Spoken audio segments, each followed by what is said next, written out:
ಮಧ್ವ ಅಂದರೂ ಆನಂದ ಅಂತಾನೆ, ಆನಂದ ತೀರ್ಥ ಅಂತಾನೆ. ಮಧು ಅಂದರೆ ಆನಂದ ಅಂತ, ವಾ ಅಂದರೆ ಶಾಸ್ತ್ರ ಅಂತ. ಆನಂದ ಕೊಡುವ ಶಾಸ್ತ್ರವನ್ನು ನಿರ್ಮಾಣ ಮಾಡಿದವರು ಯಾರೋ ಅವರು ಮಧ್ವರು. ವೇದಗಳಲ್ಲಿ ಆನಂದ ತೀರ್ಥ ಅಂತ ಹೆಸರು ಬಂದಿಲ್ಲ, ವೇದಗಳಲ್ಲಿ ಮಧ್ವ ಅನ್ನೋ ಹೆಸರು ಬಂದಿದೆ. ವೇದಗಳಲ್ಲಿ ಮಧ್ವ ಅನ್ನುವ ಹೆಸರು ಬಂದಿದೆ. ಹಾಗಾಗಿ ಮಧ್ವ ಅಂತ ವೇದ ಪ್ರತಿಪಾದ್ಯರು ಅಂದರೆ ಅದು ಆನಂದ. ಮಧ್ವ ಈಕ್ವಲ್ಸ್ ಆನಂದ ತೀರ್ಥ ಅಂತ. ಬೇಸರದೆ ಸರ್ವರೊಳು ಶ್ವಾಸ ಜಪಗಳ ಮಾಡಿ ಗುರುಮಧ್ವ ಮುನಿರಾಯ ಶ್ರೀಶ ಗರ್ಪಿಸುತ್ತ ನಿನ್ನ ದಾಸರನ್ನು ಸಲುಹಿದಿ ಗುರುಮಧ್ವ ಮುನಿರಾಯ. ನಿನಗೆ ಆನಂದ ತೀರ್ಥ ಅಂತ ಹೆಸರು ಯಾಕೆ ಚೆನ್ನಾಗಿದೆ ಅಂದರೆ ನೀನು ಎಲ್ಲರಲ್ಲಿ ನಿಂತು ಶ್ವಾಸೋಚ್ಛ್ವಾಸವನ್ನು ಮಾಡಿಸ್ತಿ. ಇವತ್ತು ನಾವು ತುಂಬ ಸಂತೋಷದಿಂದ ಇದ್ದೇವೆ. ಯಾಕೆ? ಬದುಕಿದ್ದೀವಿ. ಅದಕ್ಕೆ ಸಂತೋಷವೋ ದುಃಖವೋ ಮೊದಲು ಬದುಕು. ಎಲ್ಲ ಜೀವಜಾತದಲ್ಲಿ ಇದ್ದು ಮುಖ್ಯ ಪ್ರಾಣದೇವರು ಉಸಿರಾಡಿಸ್ತಾರೆ, ಉಸಿರಾಟವನ್ನು ಮಾಡ್ತಾರೆ. 21,600 ಹಂಸ ಮಂತ್ರ ಅದನ್ನು ಅಂತ ಕರೀತಾರೆ. ಹಂಸ ಸೋಹಂ ಸ್ವಾಹ ಅಂತ.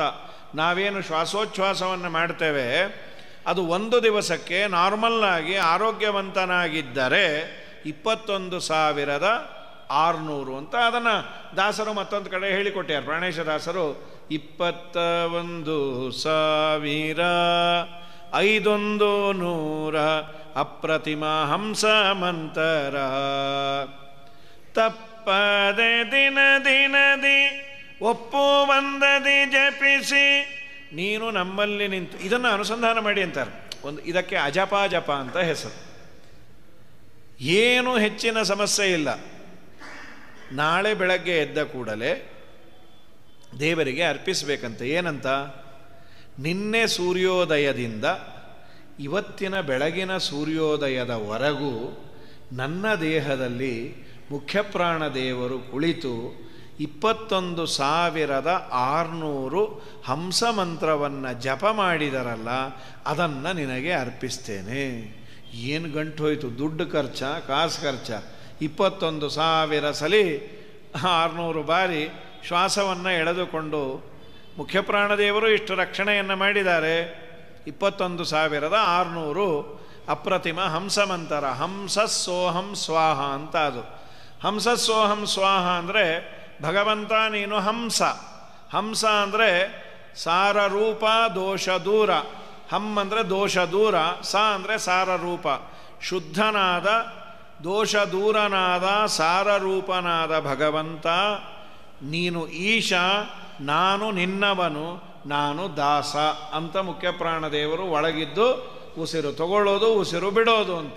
ಇದು ಶಾಸ್ತ್ರ ಹೇಳಿದ್ದು, ದಾಸರೆಲ್ಲ ಅದನ್ನು ನಂಬಿದ್ದು. ಹೀಗಾಗಿ ಮುಖ್ಯಪ್ರಾಣದೇವರು ನಮ್ಮಲ್ಲಿ ಇದ್ದು ಆನಂದವನ್ನು ಕೊಡ್ತಾರೆ, ನಮ್ಮೆಲ್ಲ ತರಹದ ಆಗುಹೋಗುಗಳನ್ನು ನೋಡ್ತಾರೆ. ಹಾಗಾಗಿ ಗುರು ಪ್ರಾಣೇಶ ವಿಠಲ ಪರನೆಂದು ಡಂಗುರವ ಗುರುಮಧ್ವ ಮುನಿರಾಯ ಸಾರಿ ಸಜ್ಜನರಿಗೆ ಹರಿಯ ಲೋಕ ತೋರಿಸಿ ಗುರುಮಧ್ವ ಮುನಿರಾಯ. ಮಧ್ವರ ಸ್ಮರಣೆಯನ್ನು, ಆನಂದ ತೀರ್ಥರ ಸ್ಮರಣೆಯನ್ನು ಇದಕ್ಕಾಗಿ ಮಾಡಿ ಅಂತಾರೆ. ವಾದಿರಾಜರು ಒಂದು ಕೃತಿಯಲ್ಲಿ ಅಂತಾರೆ, ನಾನಾ ಸಮಸ್ಯೆಗಳಿದೆ ಸಂಸಾರದಲ್ಲಿ. ರೋಗ ರುಜಿನ, ಮಕ್ಕಳು ಮಾತು ಕೇಳೋದಿಲ್ಲ, ಸಂಪತ್ತು ಬೇಕಾದಷ್ಟಿದೆ, ನೆಮ್ಮದಿ ಇಲ್ಲ. ಇದು ಎಲ್ಲರ ಮನೆ ದೋಸೆ ತೂತೆ, ಎಲ್ಲರದು ಇದೇ ಸಮಸ್ಯೆನೇ. ಅದರಲ್ಲೂ ಸಂಪತ್ತು ಜಾಸ್ತಿ ಆದಾಗ ಸಮಸ್ಯೆಗಳು ಜಾಸ್ತಿ ಕಾಣಿಸುತ್ತೆ.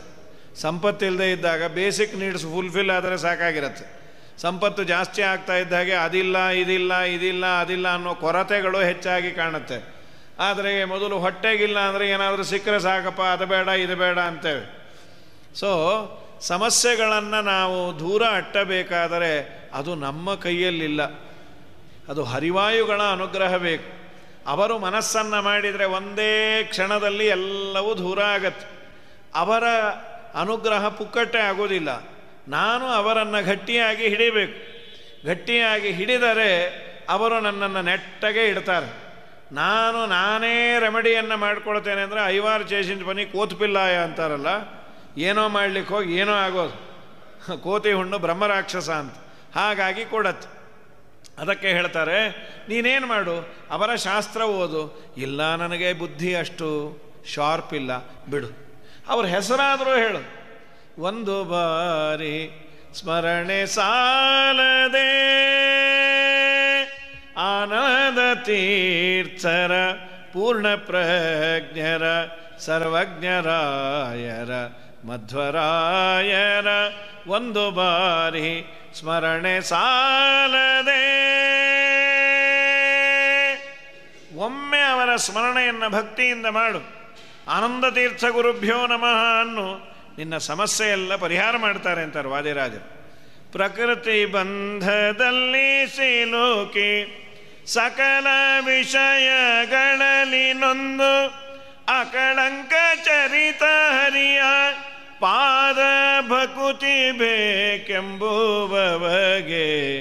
ಒಂದು ಬಾರಿ ಸ್ಮರಣೆ ಸಾಲದೆ ಆನಂದ ತೀರ್ಥರ ಪೂರ್ಣ ಪ್ರಜ್ಞರ ಸರ್ವಜ್ಞರ. ಇದೆಲ್ಲ ಅವರ ಹೆಸರೇ. ಆನಂದ ತೀರ್ಥರು, ಪೂರ್ಣಪ್ರಜ್ಞರು, ಸರ್ವಜ್ಞರಾಯರು. ಒಮ್ಮೆ ಅವರ ಸ್ಮರಣೆಯನ್ನು ನೀನು ಭಕ್ತಿಯಿಂದ ಭಜಿಸಿದೆ ಅಂದರೆ ಪ್ರಕೃತಿ ಬಂಧದಲ್ಲಿ ಸಿಲುಕಿ, ಈ ಪ್ರಕೃತಿಯಿಂದ ನಿರ್ಮಿತವಾದ ಸಂಸಾರ, ಅದರ ಬಂಧದಲ್ಲಿ ಒದ್ದಾಡಿ ಸಕಲ ವಿಷಯಗಳಲ್ಲಿ ನೊಂದು, ವಿಷಯಗಳೇ ಅದು ಸ್ವಲ್ಪ ಕಠಿಣವಾದದ್ದು, ಅದರಲ್ಲೇ ನೊಂದು ಬೆಂದು ಅದರಲ್ಲೇ ಮುಳುಗಿ. ಪೇಜಾವರ ಸ್ವಾಮಿಗಳು ಒಂದು ದೃಷ್ಟಾಂತವನ್ನು ಕೊಡೋರು. ರಾಘವೇಂದ್ರ ಸ್ವಾಮಿಗಳ ಕಾಲದಲ್ಲಿ ನಾವು ನೀವೆಲ್ಲ ಕೇಳಿದ ಕಥೆಯೇ. ಕಿರೀಟಗಿರಿ ಅನ್ನೋ ಕಡೆ ಬಂದಾಗ ಶಿರಸಂಗಿ ದೇಸಾಯಿ ಅನ್ನೋವರ ಮನೆಯಲ್ಲಿ ಪೂಜೆ ನಡೀತಾ ಇದೆ. ಒಳ್ಳೆಯ ಚೈತ್ರ ಮಾಸ, ಮಾವಿನ ಹಣ್ಣಿನ ಸ್ವೀಕರಣೆಯನ್ನು ಮಾಡಿದ್ದಾರೆ. ದೊಡ್ಡ ಪಂಚಿತ್ರೆ, ಅದರಲ್ಲಿ ಶಿರಸಂಗಿ ದೇಸಾಯಿಯ ಮನೆಯಲ್ಲಿ ಪೂಜೆ ಆಗ್ತಾ ಇದೆ. ಪೂಜೆ ಎಲ್ಲ ಮುಗಿದ ಮೇಲೆ ಎಲ್ಲರ ಮುಖ ಇಷ್ಟಾಗಿ ಬಿಟ್ಟಿದೆ. ಏನಾಗಿದೆ? ಸ್ವಾಮಿ, ಆ ಪಂಚಿತ್ರೆಯಲ್ಲಿ ಮಗು ಬಿದ್ದು ದೇಸಾಯಿಯ ಮಗ ಸತ್ತೋದ. ರಾಘವೇಂದ್ರ ಸ್ವಾಮಿಗಳು ಮತ್ತೆ ದೇವರ ಪೂಜೆ ಮಾಡಿದ್ದಕ್ಕೆ ಹೀಗಾಯಿತು ಅನ್ನೋ ಅಪಕೀರ್ತಿ ಬರಬಾರದು ಅಂಥೇಳಿ ಪವಾಡ ಪುರುಷರು ವಾಯುದೇವರನ್ನು ಪ್ರಾರ್ಥನೆ ಮಾಡಿದರು. ಅಂತೂ ಬದುಕಿಸಿದ್ರು ಆ ಮಗುವನ್ನು.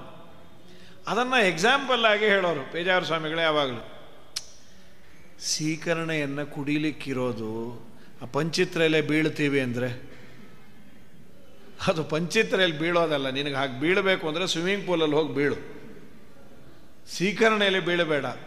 ನಮ್ಮ ಅವಸ್ಥೆ ಹೀಗೆ ಆಗಿದೆ. ಹಣ ತುಂಬ ಆಗಿದೆ ಅಂತ ವಿಷಯ ಭೋಗವನ್ನು ಎಷ್ಟು ಬೇಕೋ ಅಷ್ಟು ಮಾಡೋದು ಬಿಟ್ಟು ಅಲ್ಲೇ ಮುಳುಗ್ತೀನಿ ಅಂದರೆ ಆ ಶಿರಸಂಗಿ ದೇಸಾಯಿ ಮಗನ ಕಥೆ ಆಗತ್ತೆ. ಅವತ್ತು ರಾಯರಿದ್ದರು, ಉಳಿಸಿದ್ರು. ಈಗ ಯಾವ ರಾಯರು ಇಲ್ಲಪ್ಪ, ಬಿ ಕೇರ್ಫುಲ್ ಅಂತಾರೆ. ವಿಷಯಗಳು ನನಗೆ ಇವತ್ತು by finger tips it is available. ನನ್ನಲ್ಲಿ ಹಣ ಇದೆ, ಸ್ವೈಪ್ ಮಾಡಲಿಕ್ಕೆ ಕಾರ್ಡ್ ಇದೆ. ಎಲ್ಲ ಭೋಗಗಳು ಮಾಡೋದೇ ಜೀವನದ ಗುರಿ ಅಂತ ಇಟ್ಕೋಬೇಡ. ಅದಕ್ಕೊಂದು ಬೇಲಿ ಇರಲಿ, ಅದಕ್ಕೊಂದು ಎಲ್ಲೇ ಇರಲಿ, ಅದಕ್ಕೊಂದು ರೀತಿ ನೀತಿ ಇರಲಿ. ನನ್ನ ದುಡ್ಡು ನನ್ನ ಕಾಸು. ನಿನ್ನ ದುಡ್ಡು ನಿನ್ನ ಕಾಸಿರಬಹುದು, ಆದರೆ ನಿನ್ನನ್ನು ದೇವರು ಕಳಿಸಿದ್ದು ಇದಕ್ಕಾಗಿ ಅಲ್ಲ.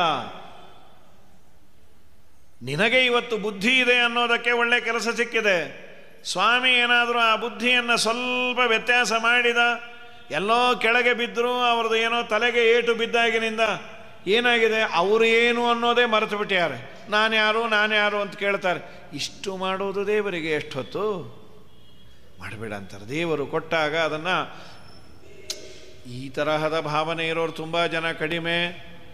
ನಾವು ರೇಷಿಯೋ ತೊಗೊಂಡ್ರೆ ಈ ಭೋಗ ಮಾಡೋರೇ ತುಂಬ ಇದ್ದಾರೆ. ನೀವೆಲ್ಲ ನೀವು ಕೆಲಸಕ್ಕೆ ಬರದೇ ಇರೋರು ಹೇಳ್ತೀರಿ ಅನ್ಬೋದು. ಆದರೆ ಕೃಷ್ಣನೇ ಹೇಳಿದ್ದಾನೆ, ಸಾಧನೆಗಾಗಿ ಇಳಿದವರು ತುಂಬ ಕಡಿಮೆ. ಸಾಧನೆಗಾಗಿ ಇಳಿಯುವವರು, ಸಾಧನೆಯ ಎಕ್ಸಾಮ್ ತೆಗೆದುಕೊಳ್ಳೋರು ತೀರಾ ಕಡಿಮೆಯಪ್ಪ. ಸಾಧಕರು ಅಂತ ನೀನು ಅಂದುಕೊಳ್ಳಬೇಕಾದರೆ, ಸಾಧನೆಯನ್ನು ನೀನು ಮಾಡಬೇಕಾದರೆ ಬಿ ಕೇರ್ಫುಲ್ ಅಂತಾರೆ. ಅದರಲ್ಲಿ ಮುಳುಗೋದು ಬೇಡ. ಶ್ರೀಪಾದರಾಜರು ಅದೇ ಅಂದದ್ದು. ಹೇಸಿ ವಿಷಯಗಳಲ್ಲಿ ತೊಳಲಾಡಿನ ಬಲು ಕ್ಲೇಶ ಪಡುವುದ ಬಲ್ಲಿ ಆಸೆ ಬಿಡಿಸಿಲ್ಲಿ ಏಸು ಜನುಮದ ದೋಷದಿಂದಲೇ ಈಸುವೆನು ಇದರೊಳಗೆ ಇಂದೆಗೆ ಮೋಸವಾಯಿತು ಆದುದಾಗಲಿ ಶ್ರೀಶನಿ ಕೈ ಪಿಡಿದು ರಕ್ಷಿಸೋ ಬಾರೋ ಮನೆಗೆ ಗೋವಿಂದ. ನಿನ್ನಂಗ್ರಿ ಕಮಲವ ತೋರೋಯನಗೆ ಮುಕುಂದ. ನಲಿದಾಡು ಮನದೊಳು ಮಾರಪಿತ ಆನಂದ ಆನಂದ ಕಂದ. ಚಾರುತರ ಶರೀರ ಕರುಣಾವಾರಿನಿಧಿ ಭವಘೋರನಾಶನ ವಾರಿಜಾಸನ ವಂದ್ಯ ನಿರ್ಜರ ಸಾರ ಸದ್ಗುಣ ಹೇ ರಮಾಪತೆ ಬಾರೋ ಮನೆಗೆ ಗೋವಿಂದ.